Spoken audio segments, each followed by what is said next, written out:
जय Jhulelal. Grow more welfare foundation ग़रीबनि खे 200 packet Banthia विया गिफ्ट जा।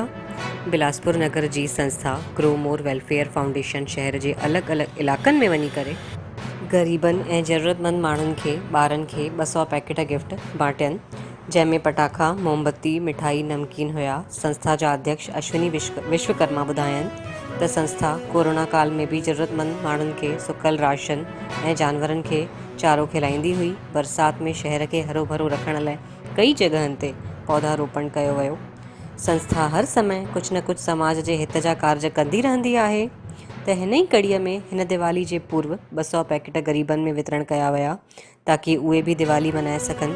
उन्हनि जी ख़ुशी ऐं मुस्कान असांजी ताक़त आहे ऐं विश्वास आहे त असां सभु सुठा कार्य कयूं था। हिन कार्यनि खे सफल बणाइण में संस्था जा अध्यक्ष अश्विनी विश्वकर्मा, श्रेया वर्मा, रेखा पटेल, ईशा परयानी, तानिया गुप्ता, आशीष चंडेल, राहुल भंडेरकर, निर्मल, अन्नपूर्णा, चांदनी, आसिफ, पायल, रोहिणी, तेजस्वनी, युक्ता, अर्शिया ऐं अन्य सदस्यनि जो विशेष योगदान रहियो। जय झूलेलाल।